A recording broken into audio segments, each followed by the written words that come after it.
Bom dia, terceira série. Vamos iniciar aqui mais uma aula de filosofia. E na aula de hoje nós vamos iniciar aí um novo conteúdo, dentro do campo ainda da lógica, né? Mas dessa vez nós vamos estudar a lógica transcendental de Immanuel Kant, tá certo? Na aula passada nós encerramos o conteúdo a respeito da lógica aristotélica e hoje nós vamos ver aí uma nova forma produzida aí por Kant, tá certo? Utilizando sim com base em algumas coisas na lógica aristotélica, mas de uma outra forma, tá certo? Então é só vocês pegarem o livro de vocês aí na página 12 para acompanhar a leitura e também a explicação do conteúdo. No decorrer do tempo, os elementos da analítica ou da lógica aristotélica, né, foram estudados, desenvolvidos e também ampliados por diferentes filósofos.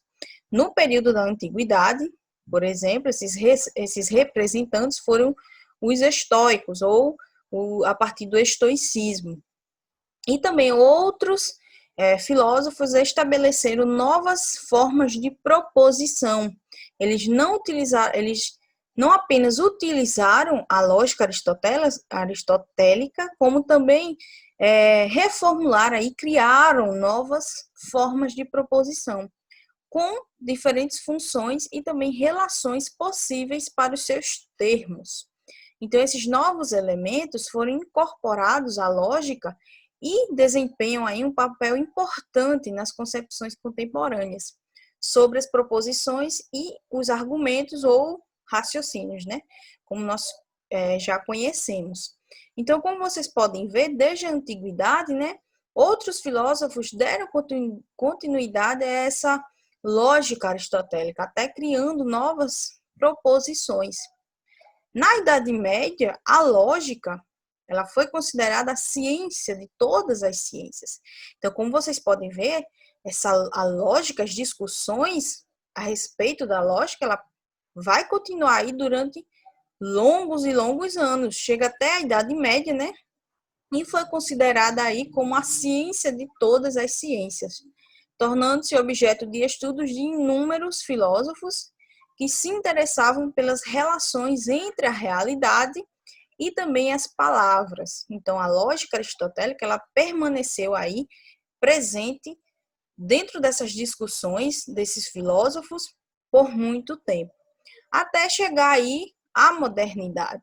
Então, em todos esses contextos, o raciocínio dedutivo, ele preponderava. Vocês viram que a lógica aristotélica era baseada em um raciocínio dedutivo, ou seja, eles partiam de uma visão geral para se alcançar aí casos particulares, para formular casos particulares. E, por muito tempo, esse raciocínio dedutivo, ele permaneceu aí sendo utilizado pelos filósofos. No entanto, né, a partir do século, aí mais ou menos século XVI, o raciocínio indutivo ele ganhou força, uma vez que a ciência moderna passou a adotar o método experimental. Esse método experimental, né, ele permitia concluir leis gerais com base na observação de um grande número de fenômenos e objetos particulares. Ou seja, há uma inversão. Se antes os filósofos estudiosos partiam de casos universais para se chegar a conclusões específicas, agora, a partir desse período da modernidade, com um método experimental, aí, principalmente através do Francis Bacon, essas leis gerais, elas partiam de casos, aliás, os seus experimentos, as suas observações, partiam de casos particulares. Eles analisavam cada caso em particular e assim chegariam aí a conclusões dessas leis gerais. Então, eles inverteram essa produção de conhecimento, essa forma de se obter conhecimento. E isso veio principalmente a partir desse período da modernidade. Então, a matematização do conhecimento foi outra tendência também marcante do pensamento moderno que se refletiu no campo da lógica. Muitos filósofos e matemáticos, né, entraram aí no campo da lógica, trazendo a sua visão aí, utilizando essa matemática, os números, dentro da própria lógica. Então, se Aristóteles utilizava a lógica para entender como se organizava os conceitos, como se organizava o nosso raciocínio, né, os argumentos, dentro dessa nova forma aí de construir essa lógica, esses filósofos passaram a utilizar a matemática para isso, os números.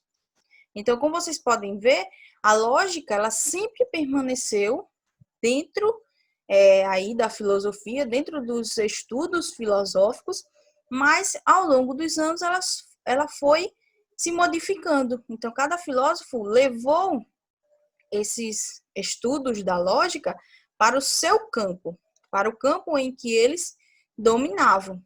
E não vai ser diferente, né, com Kant e a lógica transcendental. Então, no século aí 18, o filósofo alemão Immanuel Kant, ele seguia um caminho distinto em seus estudos de lógica. Ele parte para um novo caminho, vamos dizer assim. E ele produziu aí a sua obra em forma de sistema filosófico, ou seja, envolvendo diversas áreas da filosofia, e realizou uma investigação minuciosa sobre os limites e as possibilidades do conhecimento humano.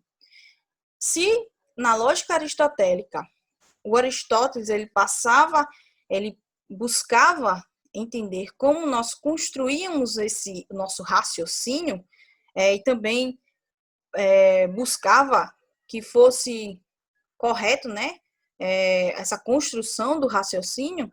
Dentro da lógica transcendental de Kant, ele vai buscar entender como funciona o nosso conhecimento, como nós adquirimos conhecimento, por exemplo, a respeito dos conceitos, como nós formulamos os conceitos. Então, ele vai mais além, ele vai aí sobre os limites e as possibilidades do conhecimento humano.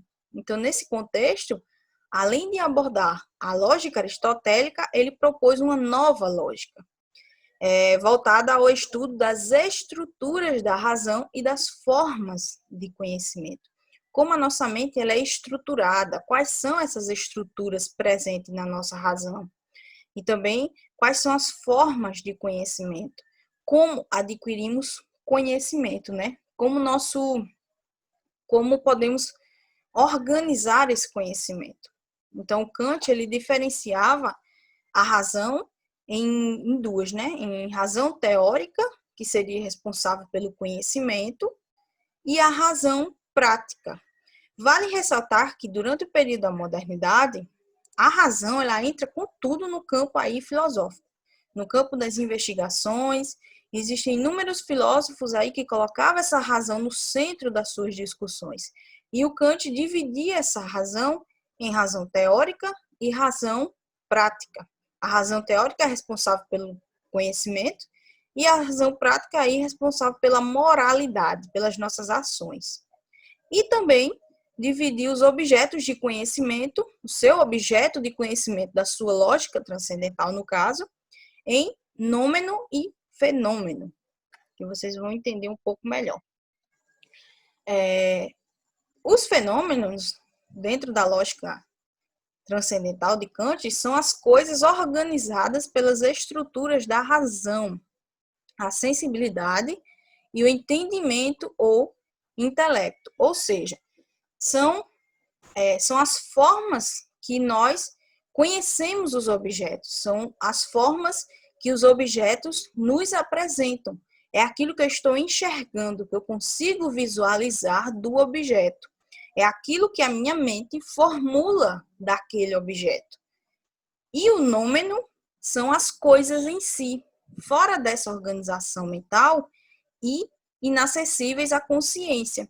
Então, o nômeno vai ser todo aquele objeto, aliás, vai ser todas as formas em si daquele objeto. É o que ele realmente é. E isso é inacessível à nossa mente, à nossa consciência, porque eu só consigo visualizar, eu só consigo formular aquilo que a minha mente me deixa formular, vamos dizer assim, aquilo que o objeto se deixa mostrar para nós. Então, ele vai aí dividir esses dois objetos de estudo aí dentro da sua lógica transcendental. E também, com base nessas distinções, né, o filósofo ele empreendeu uma investigação transcendental, que seria transcendental é a estrutura universal da capacidade humana de conhecer, constituída pelas formas puras da sensibilidade e também do entendimento. Em outras palavras, ele investigou aí os modos humanos de conhecer, como nós podemos conhecer as coisas, como nós formulamos o nosso conhecimento. É isso que o Kant buscava. Ele investigou essas formas, esses modos que os seres humanos utilizam para conhecer e também as estruturas cognitivas universais, anteriores a experiências, as quais ele denominou aí de formas puras ou a priori. Dentro da lógica transcendental, Kant vai defender que nós temos aí, dentro da nossa mente, essas formas a priori, ou seja, as formas puras, aquela que nós já nascemos com ela. Não existe essas formas a priori, não existe qualquer relação com as nossas experiências. Já nascemos com aquilo na nossa mente e nada tem a ver com o que nós vamos formulando ao longo da vida e a partir das nossas experiências. Tudo que nós formulamos, aquilo que nós aprendemos após a experiência, vai se chamar aí posteriori, tá certo?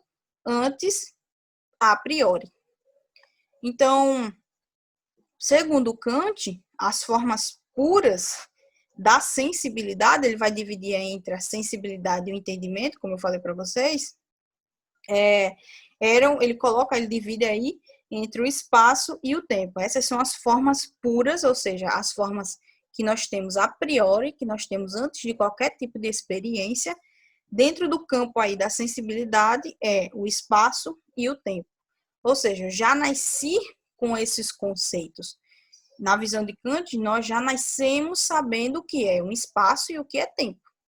Nós não precisamos de qualquer tipo de experiência para entender esses conceitos. Nós já nascemos com esses conceitos na nossa mente. E as formas puras do entendimento ou intelecto, ele vai dividir aí em 12 categorias e dividida também em 4 grupos, que vai se encaixar aí nesses 4 grupos, tá certo? Como vocês podem ver aí, né? Eu coloquei, mas tem no livro de vocês. Dentro dos grupos, existem 4 grupos e a partir desses grupos vão existir essas categorias do entendimento, que são as formas puras do entendimento.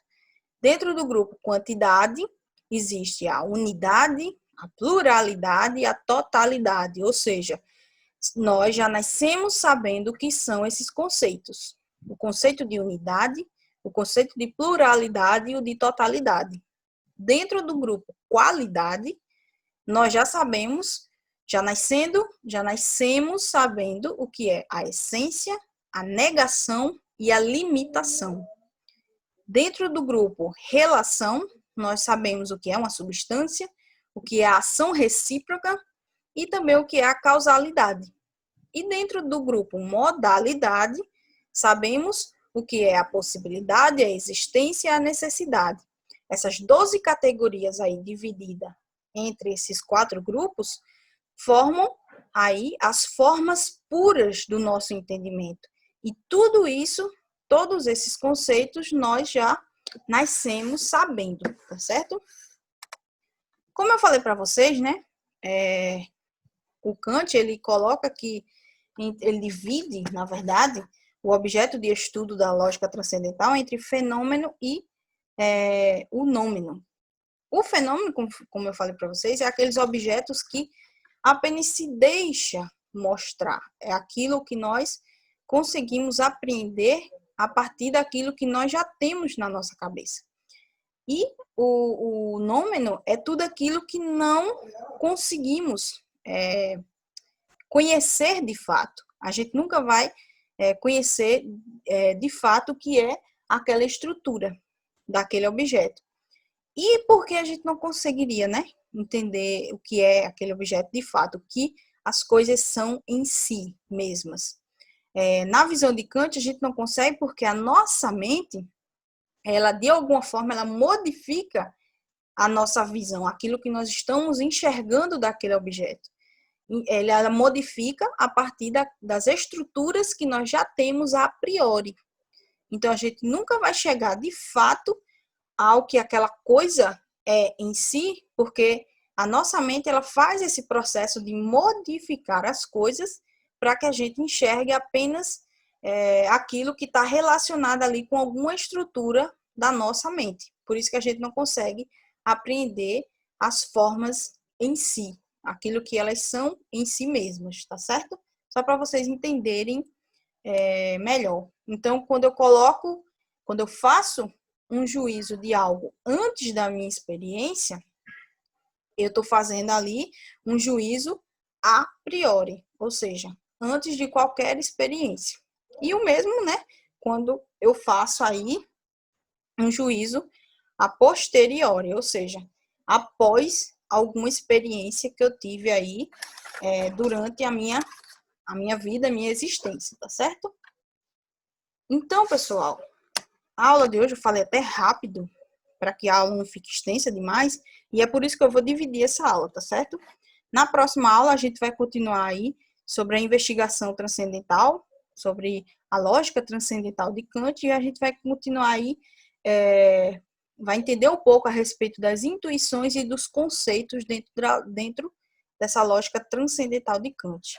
Então, vai ficar aí a página 13 e também a página 14 para a próxima aula. A gente vai dividir, porque assim a gente não fica uma aula aí de 40 minutos e fica muito extenso, tá certo? Então, espero que vocês tenham entendido aí essa introdução à lógica de Kant, quais são os objetos de estudo da lógica, como eu falei para vocês, né? O fenômeno e o nômeno, e também como ela se divide aí entre as formas, entre as categorias e também entre os grupos, tá certo? Então, qualquer dúvida, vocês já sabem, é só deixar no chat, que eu tô lá para responder. Até a próxima aula.